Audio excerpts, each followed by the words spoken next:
Good morning. Today is February the 20th, 2023. I'm Frank Farmer, and we're here today as part of the Veterans History Project.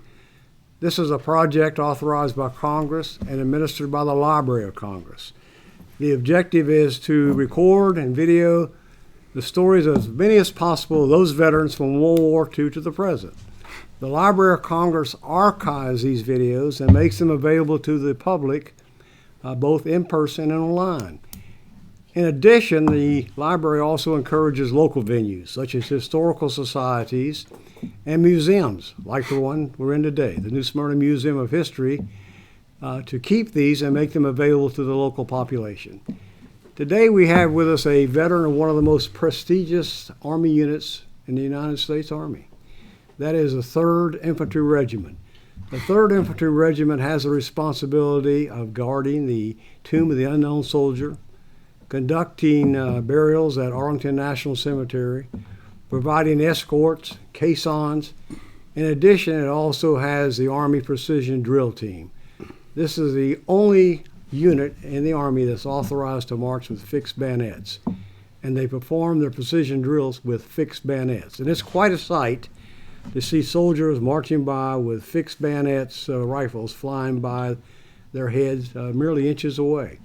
It also provides escorts for foreign dignitaries when they're visiting the United States. It also has the famous Fife and Drum Corps, which dresses in the uniform of the Revolutionary War soldiers and performs with fife and drums at various ceremonies. So today we have with us a veteran of that unit, a native New Smyrnian who was born in New Smyrna, attended high school in New Smyrna Beach, and still lives in New Smyrna Beach today. So let's welcome Mr. Cecil Goodrich. Mr. Goodrich, first of all, let me thank you for your service to this country and for taking the time to come down here today and share your story. Well, I appreciate it, and I thank you for your service. My pleasure. Now, let me start off with first questions. As I said, you're a native New Smyrnian. As a matter of fact, your family goes back several generations in New Smyrna Beach, does it not? I think it's 6 generations. I'm not quite sure, but it goes back to my great-grandfather, I believe. And so they were going to call Oak Hill at one time Goodrichville. And that's true. They were going to do that at one time. So, but anyway. So your roots go back far They do. In this area. And you went to high school here. I did. Played sports. When did you graduate from high school? Do I have to tell you? Yes. 1959. 1959. And I remember that year because you and I were classmates at New Smyrna Beach High School. When did you decide to go into the Army? And how did you get interested in the Army? Well, truthfully, I was not prepared. I was drafted, and I was working on the beach as a lifeguard, and I think I was working at the Space Center on the midnight shift. But I went in with my buddy, and I didn't know how I was going to react, and but I got in there and I loved it. I mean, I was. You didn't get drafted directly out of high school. This about 6 months later. You told me, is that correct? No. I was 22 years old. So it was several years or a couple of years. Yeah. I was older than most of them are RAs in there, and most of them were a lot younger than me.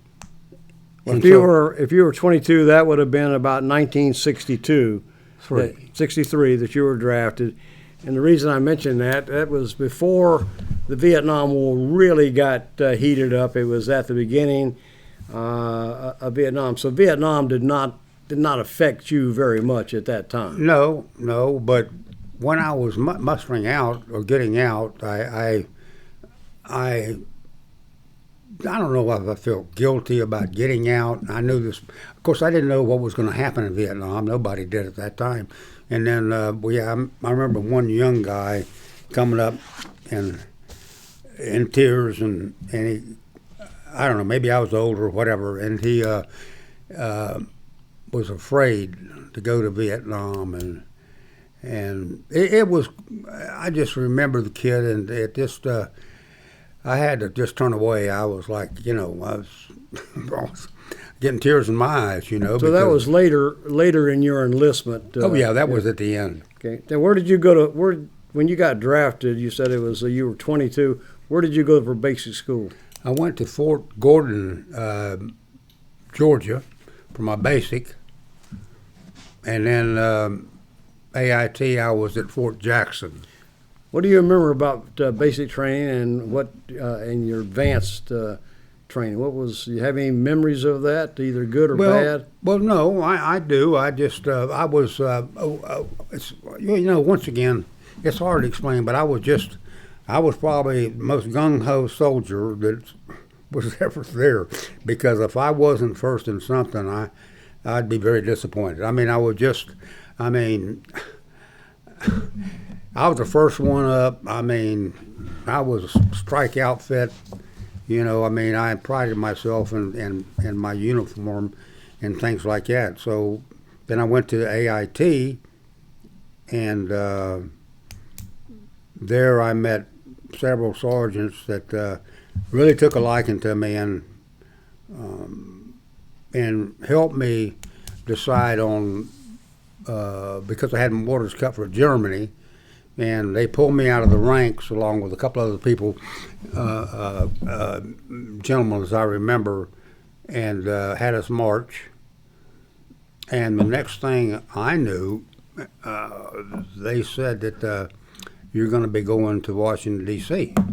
And, of course, I didn't know what to expect. And then one of the sergeants there, I believe his name was Sergeant Dodd, that confided, he just took a liking to me, and I talked to him, and he said, well, it'll be like a stepping stone, Cecil. You can go to OCS, and you need to be an officer. And I was like, I wasn't really sure. And then when I got, and I had, that's when I had double pneumonia, and I had to, I couldn't go with my outfit. I had to go with another outfit. Just trying to think of anything else there that. But the fact is that when you had gone through your training, you were, as you said, a strike soldier.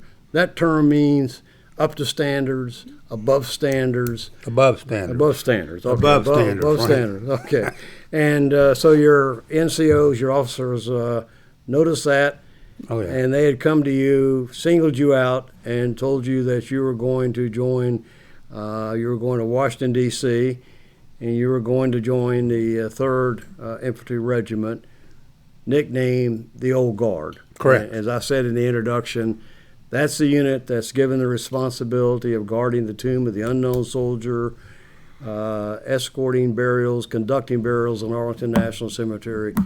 It's an outfit known for the way it looks, its standards, and dress and professionalism and conduct, and that is true. They had picked you out for that.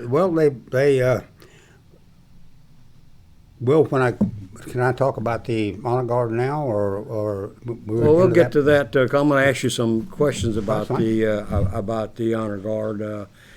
First of all, you had to be picked by your NCOs. They keep an eye from people who are going through advanced training, for those that meet the rigorous physical standards and those that meet the rigorous professional grooming standards. What are some of the physical requirements to be eligible to get into the Old Guard?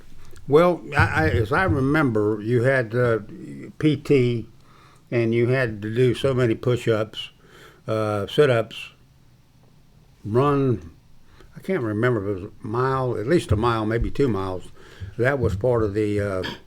Well, the PT test, as you pointed out, was how many push-ups you can do in 2 minutes, how many sit-ups you can do in 2 minutes, correct, and how fast you can run a 2-mile run. Correct. Do you remember the score? If you were perfect in all of those or maxed it out, do you remember that the score that the Army 300? Is that correct? 300. Yeah. And do you remember what you had to meet? I I was number one. I can tell you that right now, and Well, number one being that I'm trying to remember if it was well, the in minimum. AIT. I was pretty much number one. They singled me out. I was supposed to be a recipient of of the soldier, I guess, with the most potential. I don't know, and then I messed up on a certain situation, so I didn't get that, which just disappointed me. But That would have been a distinguished graduate, probably. And you know, we were talking about the PT test. You're talking about sounded like you pretty much maxed the PT test out. But pretty much. in order to get into the old guard, the minimum out of the 300 points or 240 points. That's 30. the minimum. 230. All right, 230. That's the minimum of it. And then, of course, you were way above the minimum. What else did they require besides proficiency and physical fitness? What else were they looking for as far as fitness and? Well, they they wanted you to be a poster type.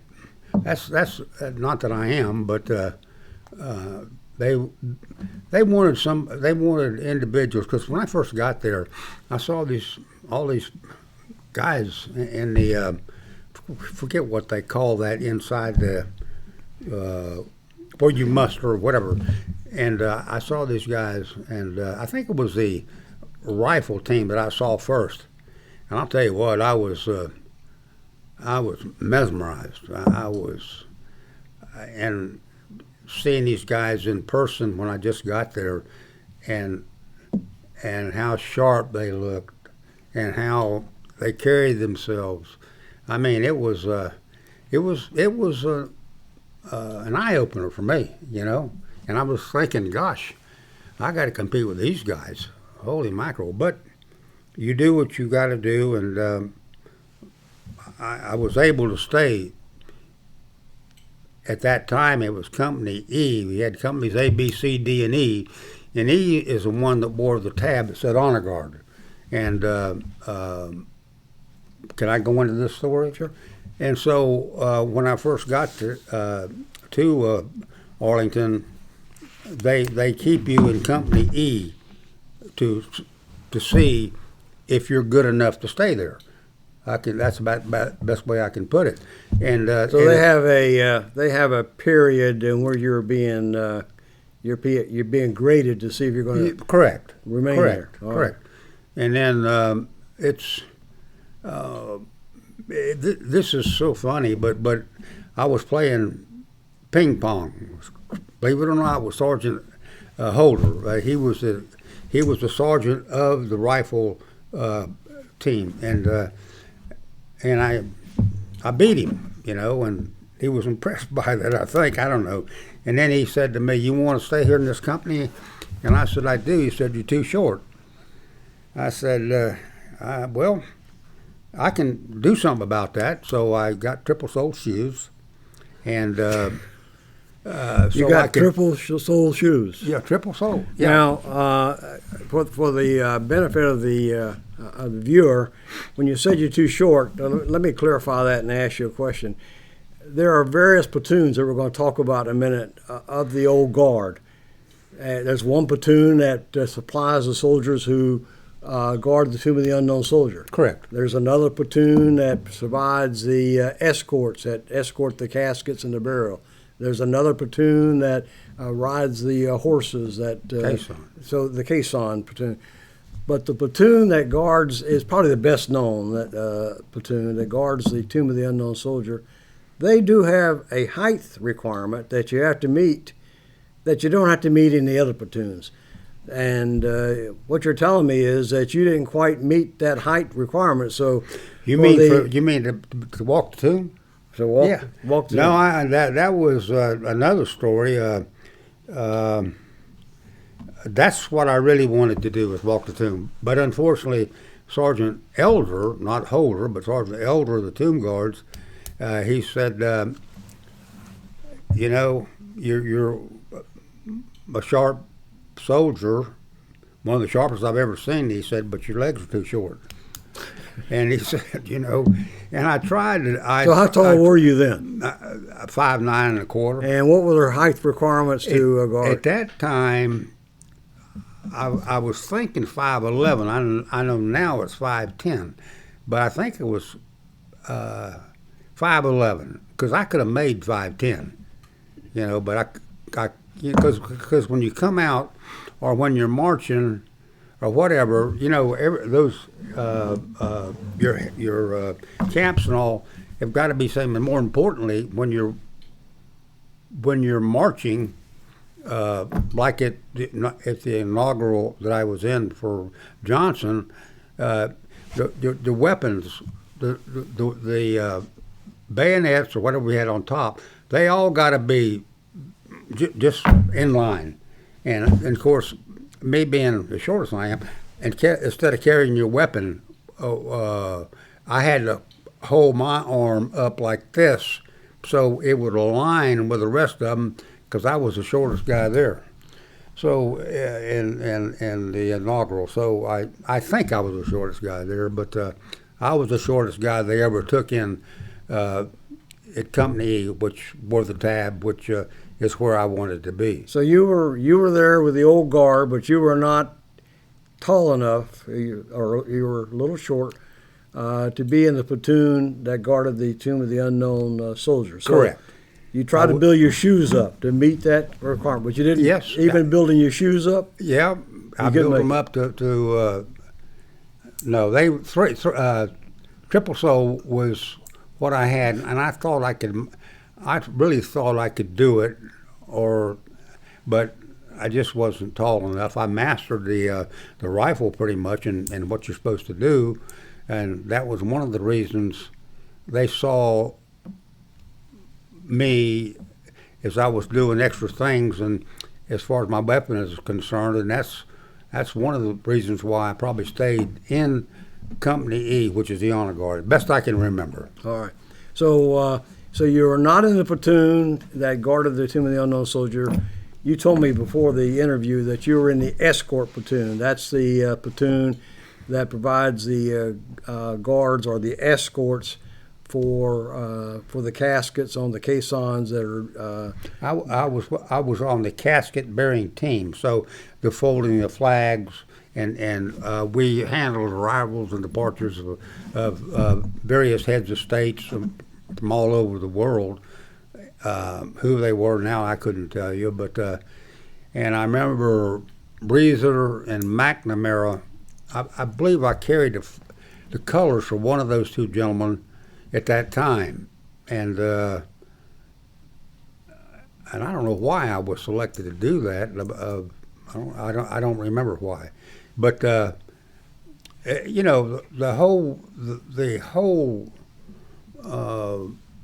scenario of being there was just when I first got there was just mind-boggling for me. I was like, I can't believe I'm here, you know, and because it's such a prestigious outfit. And I really, before I got there, I knew very little about the old guard. Honestly, I knew very little about it, and the other thing is, even though I wasn't tall enough, I was good enough, but I wasn't tall enough to be in the tomb. But I guarded Kennedy's grave, and if I remember correctly, that was quite an honor to do that. And I remember guarding on several occasions, and I think there was two of us, and we had to just make sure the crowd that was going through were, you know, no loitering around over here, that, the other. But it was the Eternal Flame. Is that correct? Yeah, yes. The Eternal Flame with Kennedy. And it was it's nostalgic because, I mean, I was very humble to be there. Now, you put that uniform on to stand guard at the graves or to escort fallen members of the military, their burial. You were expected, of course, you represented everyone who wore the uniform of this Correct. country in whatever service branch they were. Yeah. And every time the rest of us see soldiers at Arlington National Cemetery, they are immaculate. There are no. So, what was expected of you in your uniform when you put that uniform on and you went out there? What was expected? Well, how are you expected to look and to conduct yourself? Strike. Strike being again. You better that step word would up. be You either you're strike or you're toast. in other words, strike meaning you stand out. You just do your. I mean, that's the best way I can put it. And what was? I'm sorry. The rest of the question. Well, the question was, your uniform was Oh, yeah. expected to be Yeah. spotless. Exactly. No crease. So Yeah, we had the uniforms. We had commercial pressers, to press your shirts and uniforms down below. I mean, I don't remember how many, but you pressed your own uniforms, and you had to make sure the creases were in the right place, because if not, you're going to have a problem with whoever's, checking you out and making sure everything, your shoes, they have to be highly, highly shined, and you use you use cotton balls and you use water and you put a shine on those shoes. In fact, I think I won an IG inspection, and I had the shiniest shoes, if I can use that term. And but when you stepped out, you had to look and like a poster type. well, I think Army the person. term has been described. You had to look like a recruiting poster Yeah. when you stepped out into that uniform, and of course you didn't step out into the public unless someone inspected you before you stepped out into that public. Now there's a lot of rumors going around about the old guard. Some is probably true, but some are rumors. Like there is a rumor, as a matter of fact, it's on the internet, that when you become a member of the 3rd Infantry Regiment or the old guard, you take an oath that you will never drink alcohol again for the rest of your life. You will never swear again for the rest of your life. And I said that's on the internet, but I suspect that's not correct. So tell That us, is that not correct. That is definitely not correct. not correct? No. Those guys were just like anybody else, and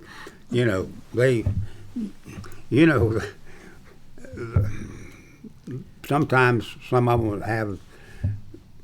Well, I know that. I mean, not everybody drank, but there was no penalty for drinking. There was penalty if you drank and messed up. Yeah, there was a penalty for that. Oh yeah, absolutely, without any question. So okay, so that's just one of the many rumors that's floating around about the old guard, and the other perhaps misconception is that we think of the old guard as just being one unit, but actually the 3rd Infantry Regiment has 3 battalions in it. Correct. And so 2 battalions are at Arlington and comprise all these various tombs that perform And the other specialized one- duty. And the other one is where? Fort Lewis and Fort Lewis, I believe, in state of Washington. It's part of the Stryker Brigade. So, yeah, that's what I was going to say. And all these units, while they may be ceremonial units, as we think of them, all of them have to maintain combat readiness, Absolutely. have to be graded on the same conditions as other infantry Absolutely. units for doing that. So tell us, the audience, a little bit about some of the other specialty platoons, the precision drill team, fife and drum corps, a little bit about those. Well, the rifle team, that's what I call it, the drill team, they were probably the most impressive things, platoon, other than the tomb guard, I guess. They were, I remember when they were marching, I couldn't be a part of that because they were tall. No way could I get to be 6'1" or 2. So, but I remember this guy from Hawaii was the last person in the right, on the right hand side, if I remember correctly. Then you had somebody initially up front that would bang that rifle down about 3 times, if I remember, and throw it over his shoulder. Now this is fixed bayonet, and this Hawaiian back, and I forget how many guys are, and probably 10, and you threw that rifle, and boy, and I'll tell you what, he'd catch that rifle and bring it to arms position, and very impressive, very impressive. And when they marched, it was, I don't know, it was just, and when you march, you march in a certain way that your head does not bob up and down. You don't, no, they don't tolerate that. You got to walk. You got to. It's like you're on I don't know, a bicycle, or you just, everything is the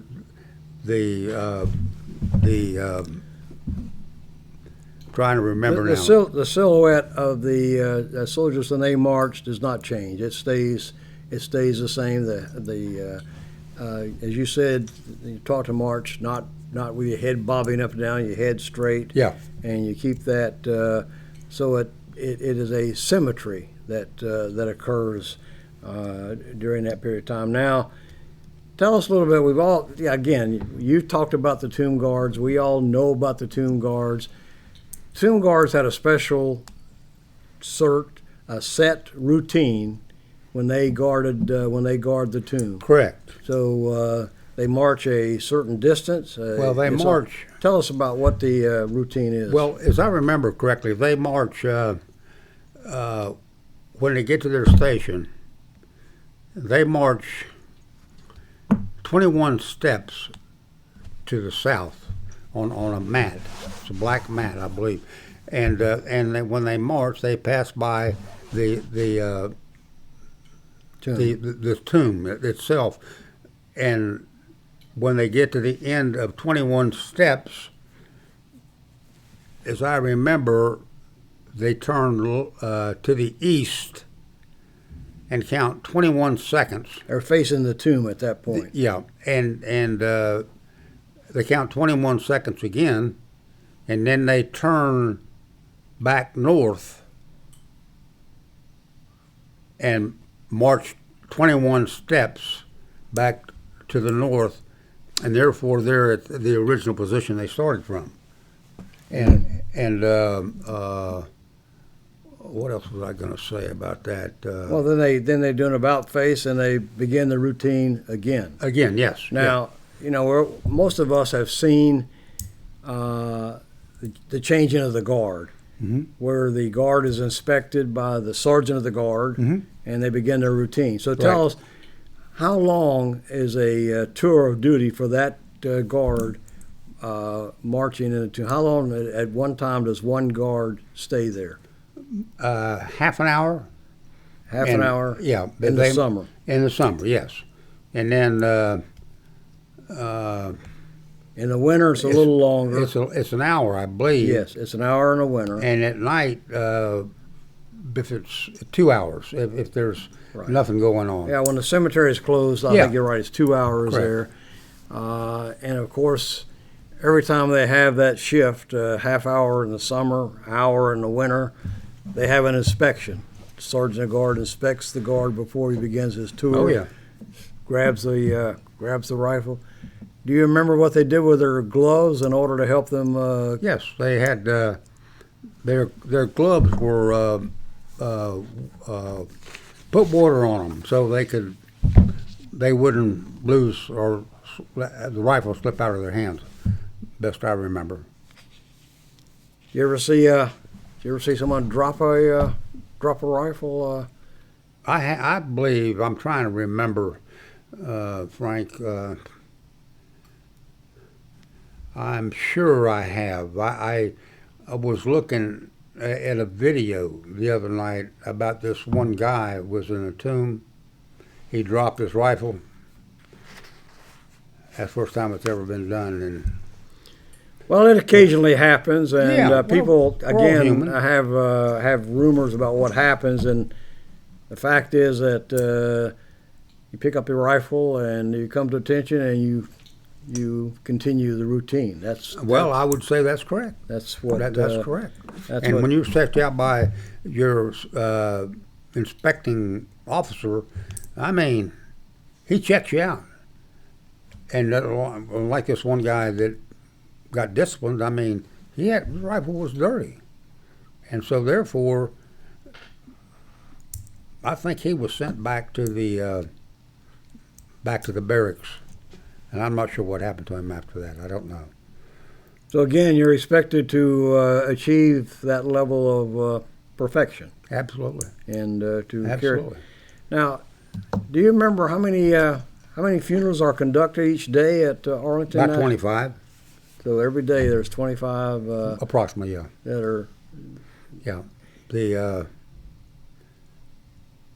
it's so I guess people forget about it's the Tomb Young Soldier is unprecedented. I mean, it is what it is. But the other thing is Kennedy's grave. It just I think it deserved more recognition than what it got. I don't know. That's just personal opinion. And you stood guard at Kennedy's grave, I did, yeah, on several occasions, yeah. and I assume there were a lot of visitors at that. Oh, you know, yeah, please, yeah, a lot of visitors, yeah. So 25 barrels a day in Arlington National Cemetery goes on. Arlington, of course, is of course well known in the United States. Oh, absolutely.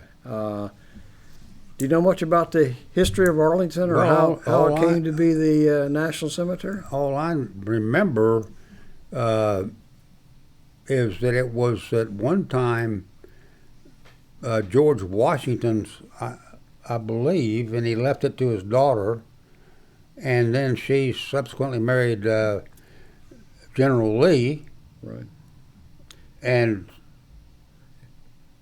Right. He left. and when he was deployed, whatever he did, he was a general. Whenever he left, the Yanks took it over. Well, when Robert E. Lee decided to leave, you're right in the history of it. It was George Washington State. He left it to his daughter or granddaughter, Mary Curtis. Yes. So she really owned that property, Correct. and then married Robert E. Lee. Robert E. Lee left with the Confederacy. Of course, Arlington's right across the river from Washington, D.C. The Union said, we better occupy that place. That's pretty.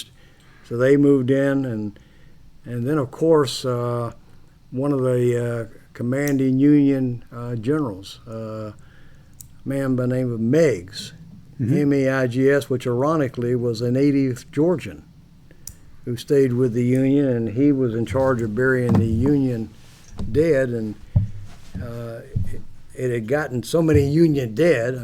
The Civil War had close to 700,000 casualties, if you can imagine that, and they were running out of places to bury them, and Meg said, well, we'll start burying them here.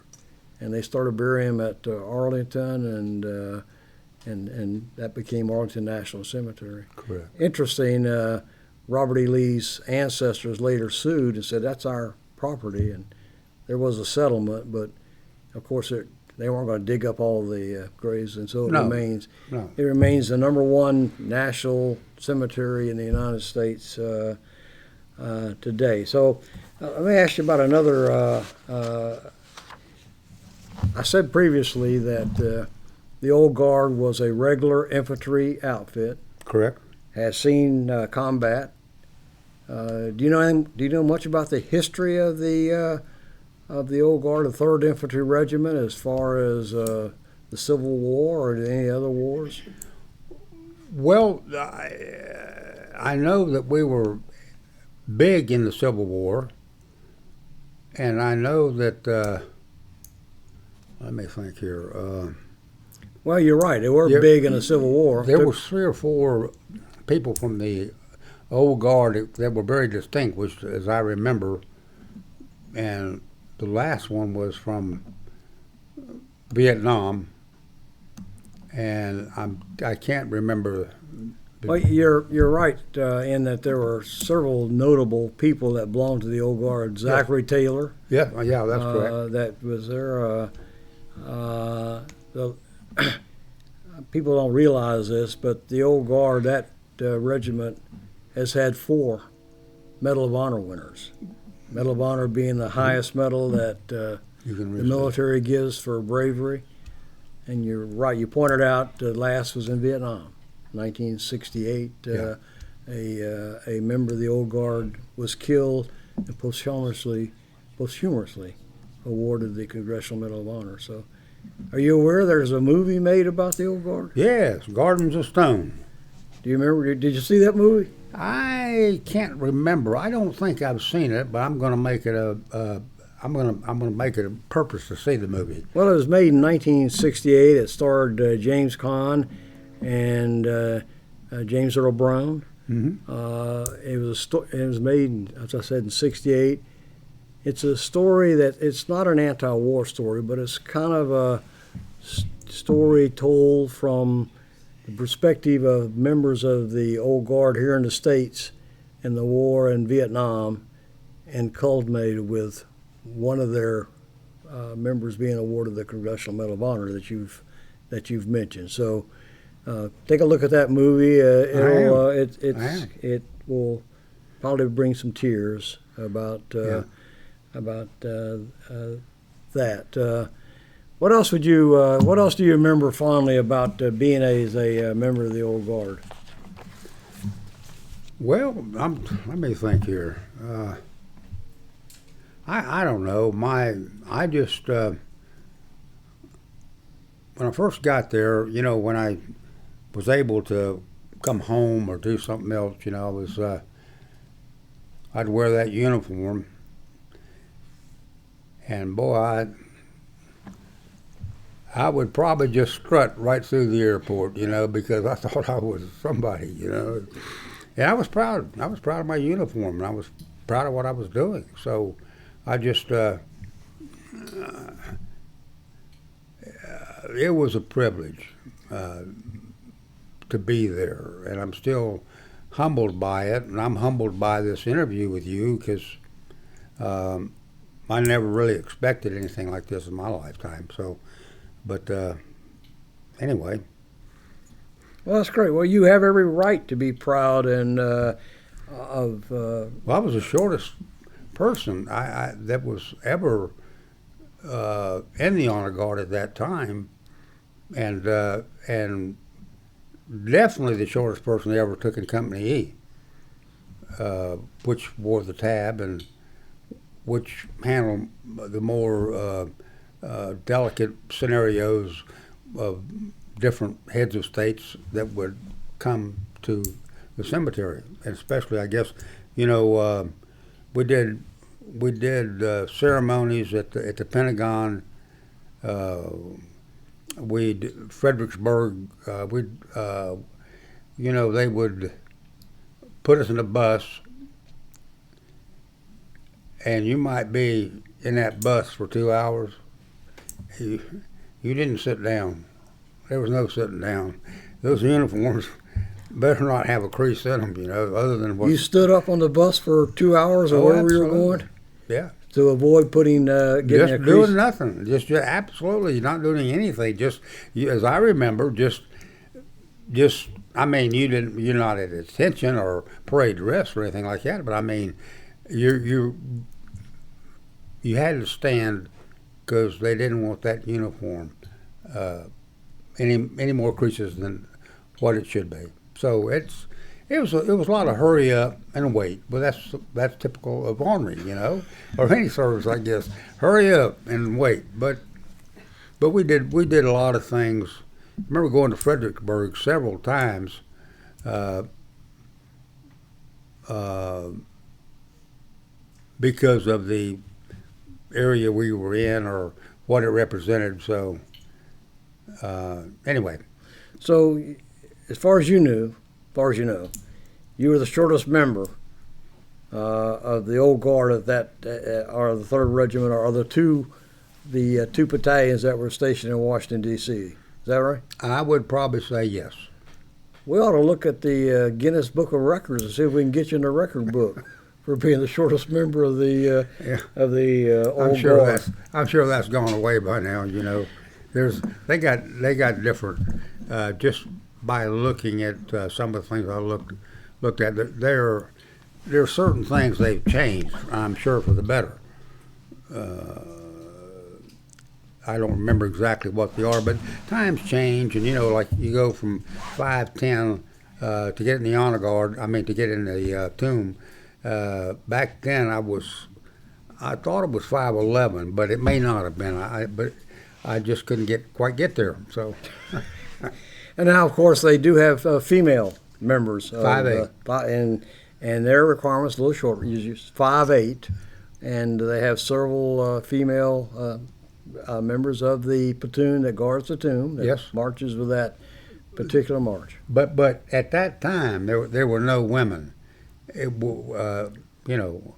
wish there were some women there, but they weren't.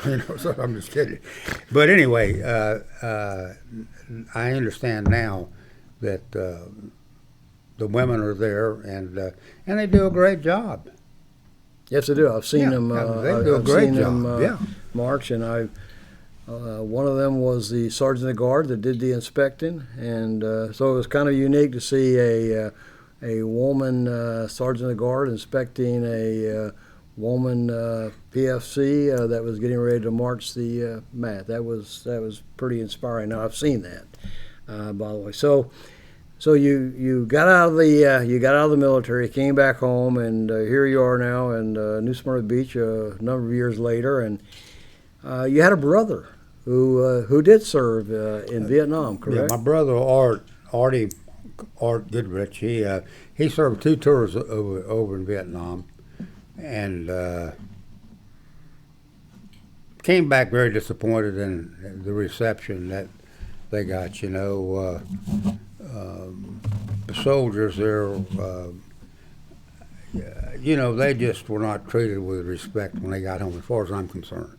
And not just because of my brother. I just felt that they deserve more than what they got, and a lot of times, as I remember, they were persecuted by people that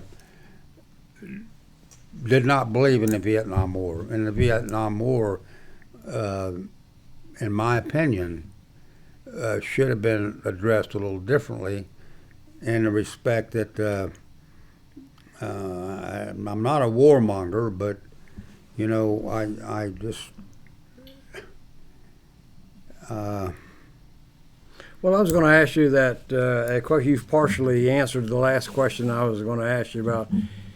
Even though you were not in the Vietnam War, you had a brother who was in the Vietnam War, and of course, as a citizen of the United States, everybody has a view of what we may have done different in Vietnam, and I was going to ask you that question, and you've partially answered it. Well, I just feel like that we're always rescuing the world. That's the way we are, and rightfully so. But we went over there and fought the Viet Cong, on their grounds, at their home, their terrain, which we knew little or nothing about, and they knew everything about it, in my opinion. And what we should have done is just got the president and whomever the president was at the time to sit down and say, look, this is how it's going to be. well, you're either going to conform to what we want, or we're going to come in here and fight our own warfare on our terms, not yours. And that war would have lasted about 30 minutes. Well, your answer is pretty much the consensus of answers I get from Vietnam veterans, who all, pretty much all, had the opinion that if we're going to fight a war, the war should be fought to be won. And that, in their view, it was not the way the war was fought. So, Afghanistan is another thing, you know. Well, we've been involved in a lot of wars, and as you know, look, we're running out of time, and our time has come to an end. Mr. Goodrich, again, I want to thank you to come and tell the story, which I'm sure a lot of viewers did not really have an inside view of the old guard. They get a view of that precision, rod, straight back soldier marching down that black mat, and those clothes being perfectly outfitted, that haircut being perfectly cut. And your gig line, don't forget your gig line. Your gig line, that was for your belt, right? So it had to be perfect also. Again, I want to thank you for your service and thanking you for coming here and tell your story. I want to thank you, Frank, and you're an inspiration, and I'm happy to be your friend. Okay, thank you. Thank you very much. You're welcome.